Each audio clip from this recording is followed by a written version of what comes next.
Weapon crafting is a brand new feature offering the ability to fine-tune your guns like never before. And today, we're going to go over how all of it works. You will unlock the ability to craft a weapon pretty early on in the campaign, but we're going to be looking at what the average day-to-day experience is probably going to be like crafting a weapon. First, to craft a weapon, you need the blueprint. In order to get the blueprint to a weapon, you first need it to drop with deep sight resonance active on it, indicated by a red border around the weapon and a progression bar. Note that weapons can drop with this red border, but they won't be craftable weapons. For example, I have a Vision of Confluence with deep sight resonance, but Vision of Confluence is a raid gun, it's not a craftable gun. However, just because a gun that has deep sight resonance is not craftable doesn't mean you shouldn't try to extract the resonance. This is because the only way to get the material required to craft weapons is through the completion of this deep sight extraction process. We'll talk about materials in a moment. So in order to extract materials from a weapon, you need to progress its resonance to 100%. This is done simply by using the weapon and completing activities with the weapon equipped. It shouldn't take you very long to complete the resonance on a weapon, provided that you're actively using it. However, most weapons that you can craft will require multiple extractions in order to get the blueprints. For example, these two auto rifles have different amounts of extractions required.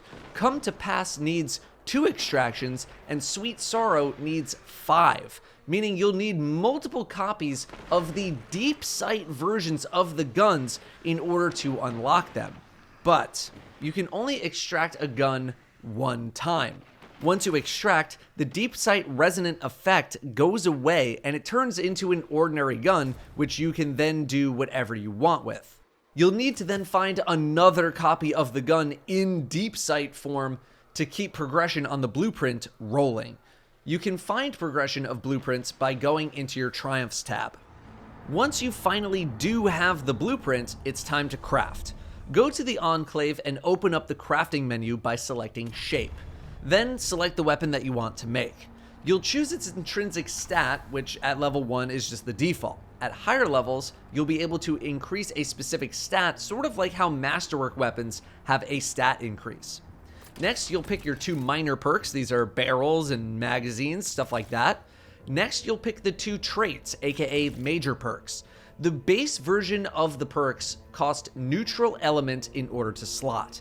If you are crafting a weapon for the first time, you will not have access to the enhanced perks because you can't level a crafted weapon before you actually craft it. You gain access to these perks by leveling the weapon, and leveling the weapon is done by using the weapon. A pretty crazy concept there. The only way to level guns is to use the gun. Most, if not all, perks on a gun will unlock by level 16, with level 20 giving an additional minor stat boost. If it's your first time crafting the gun, it should be pretty cheap, only costing you 750 neutral element and 5 resonant alloy. So let's talk about materials now. What are those things? As I mentioned earlier, the only way to get the materials needed for crafting weapons is by doing deep sight resonance extractions on weapons that have that ability. Extracting resonance on a weapon will give you 200 neutral element and 12 of one of 2 possible legendary elements. There are 4 legendary elements that you'll need for crafting: Adroit element, Energetic, Mutable, and Ruinous. Each one of these elements correlates to a specific type of perk. For example, Adroit element is used for perks that deal with improving stats like handling, accuracy, stability, stuff like that. Energetic is used for perks dealing with movement or perks involving ammo or reload speed, outlaw, something like that, feeding frenzy, subsistence, slideways. Mutable is for ability-based perks like Wellspring, but also other energy-based perks. Although moving target is also here, so what do I know? And finally, Ruinous is for damage perks. These legendary materials cap at 250. When you receive a gun with deep sight resonance, the 2 possible legendary elements that you can extract are based on the perks of the gun that dropped. You can hover over the perks of the gun that dropped to see the amount of that specific material you have available. No, you're not crazy. There aren't really any other ways to see how much crafting currency you have at any given moment other than at the crafting table. Resonant alloy is another major component of crafting. This currency is obtained from dismantling legendary weapons. Most weapons are going to cost 5 alloy to craft something, but for example, the Osteostriga costs 7. Reshaping a gun is where you take a crafted gun that you have and change the perks around, or change something about the gun. You can swap to anything that is available on the gun. Crafted weapons still have perk pools or trait pools to choose from. You can't just pick any perks that you want. Now, you've probably leveled up a gun high enough when you go to reshape it that you may want an enhanced trait.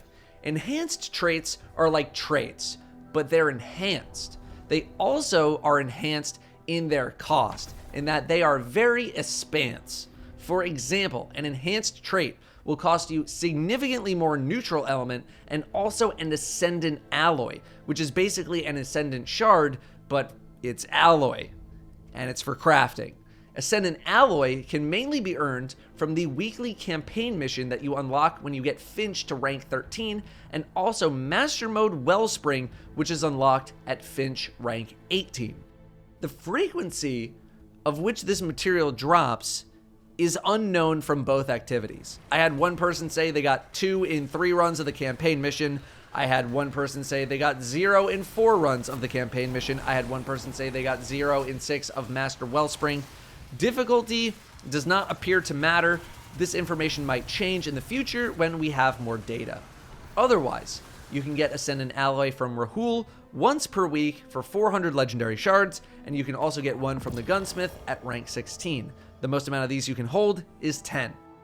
As for mementos, these are cosmetic in nature and are earned from high difficulty activities.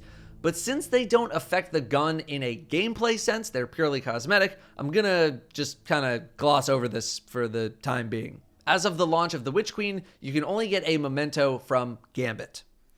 A note on dismantling. While I myself have not dismantled any weapons that have used Ascendant Alloy, people have said that you do not get a refund on any of your materials when you dismantle a crafted weapon.